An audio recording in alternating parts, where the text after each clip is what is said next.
Bonjour les amis, vous êtes la Résistance et vous êtes avec les Gilets jaunes constituants Pays de l'Uropoix. Aujourd'hui, nous sommes avec le citoyen André Bellon et nous allons parler de la commission d'enquête parlementaire sur les violences faites aux Gilets jaunes qui a été lancée. Ce qui s'est passé avec la France insoumise, donc la récupération politicienne de cela.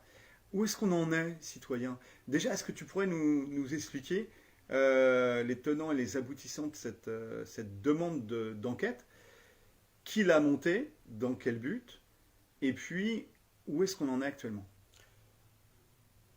Alors d'abord, il faut revenir à ce qui, pour nous, a été politiquement, idéologiquement, un apport fondamental des Gilets jaunes.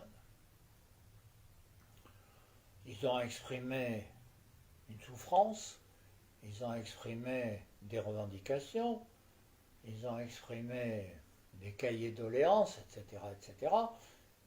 Mais plus que ça, ils ont quelque part fait réémerger l'idée de peuple. Je ne dis pas qu'à eux tout seuls, ils sont le peuple. Je dis qu'ils ont fait réémerger l'idée de peuple.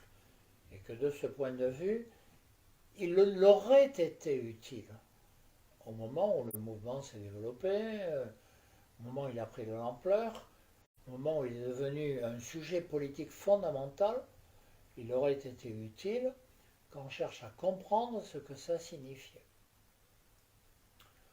À l'époque, le président de la République, Emmanuel Macron, au lieu de chercher à comprendre, a décidé, un, qu'il fallait les réprimer, deux, qu'il fallait en concurrence faire un grand débat.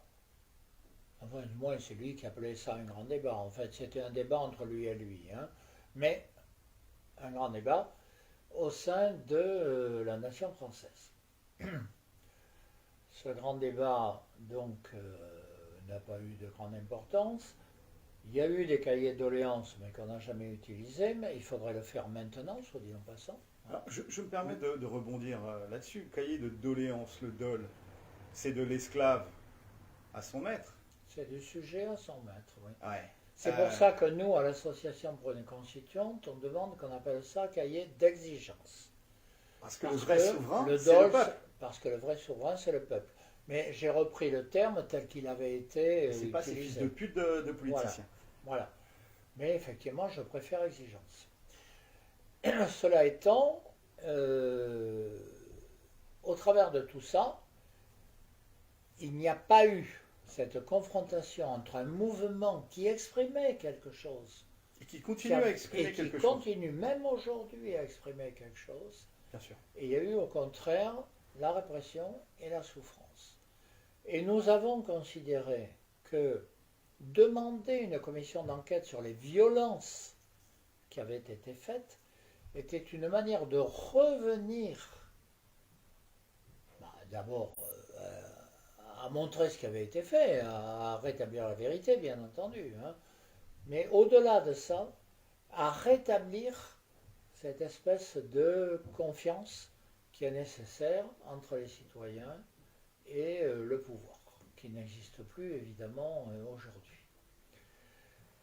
Or, nous avons lancé cet appel à des commissions d'enquête parlementaires. Pourquoi? Parce que, du coup, en le mettant au niveau parlementaire, ça permettait de rétablir un aspect institutionnel, d'une certaine façon. Assemblée nationale, Sénat.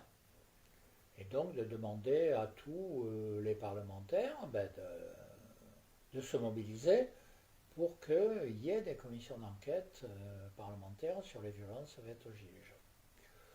Bon, il est vrai qu'il y a eu cet épisode regrettable où la France insoumise a essayé de récupérer le truc.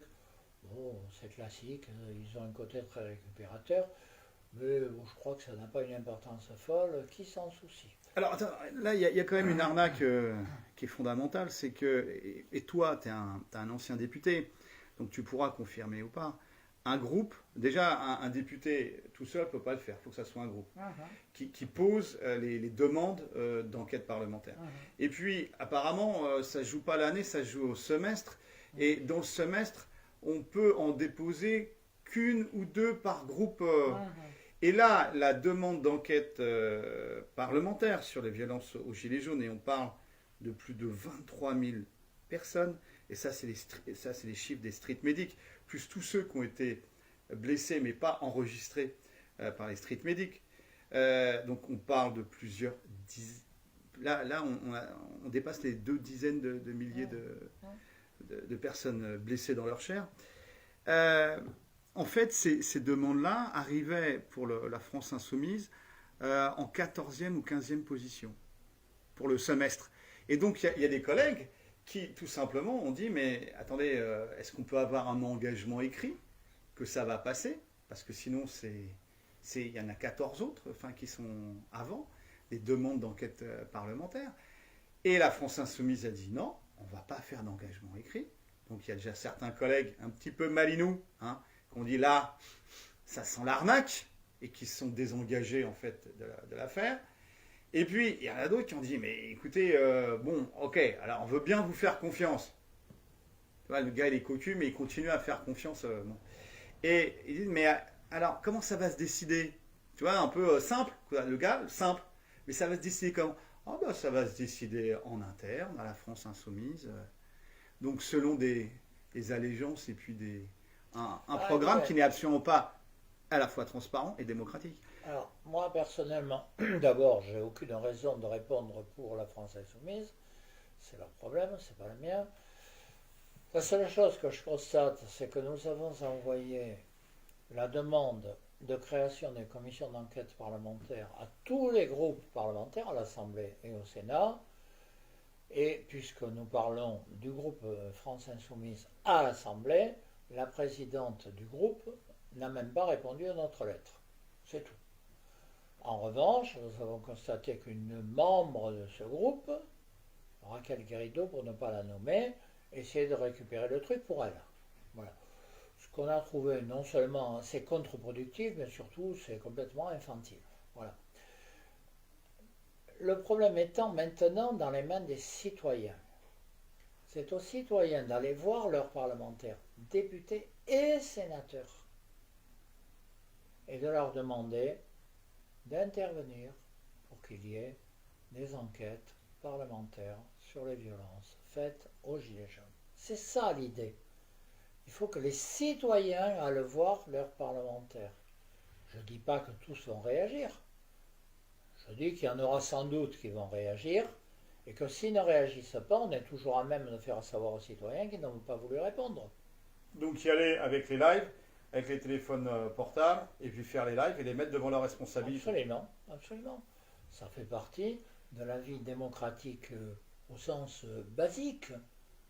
La relation entre les citoyens et leurs élus. Ce qu'il y a de représentants, c'est le cas de le dire, en ce moment, c'est qu'il y a des élus, mais ce n'est plus des représentants.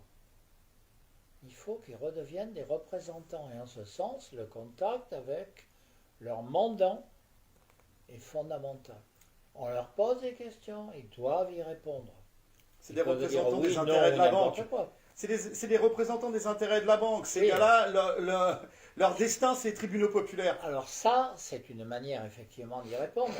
Mais d'abord dire, l'élu était dans l'idée initiale des institutions. Un représentant, aujourd'hui, apparemment, il est plus représentant de son parti que des citoyens. Et de ceux qui financent son parti. Et de ceux qui, oui, ça va de pair. Mais il faut qu'on retrouve cette idée de représentant. C'est curieux, on dit toujours élu, élu, élu. Non, représentant. Ils doivent représenter. Comment peut-on faire en sorte qu'ils soient représentants? Voilà. Et c'est tout le débat que nous avons. Et l'affaire dont nous parlons, les Gilets jaunes, comme nous avons parlé précédemment du traité constitutionnel européen en 2005, pose le problème de la représentation. Le représentant doit représenter. Un élu d'une circonscription, où, je reprends cet exemple, la majorité des citoyens avaient voté non en 2005, ne pouvait pas voter oui pour le traité de Lisbonne, s'il est représentant. Si le représentant, il représente les citoyens qui ont dit non. Sinon, c'est un traître au peuple Ben, et un traître à la nation. sinon, voilà. c'est un antidémocrate. Voilà. Et de la même manière, demander aux élus actuels d'être représentants, c'est-à-dire de dire il y a eu un grand mouvement Gilets jaunes, ce mouvement, bah, il a eu des conséquences, y compris dramatiques, les violences, bah, il faut qu'il y ait une enquête pour savoir ce qui s'est passé. Je ne préjuge pas du résultat de l'enquête, je dis qu'elle doit avoir lieu. Voilà, c'est tout. Merci citoyens, merci cette instruction populaire. Force et honneur, on ne lâche rien, bien évidemment. Ah,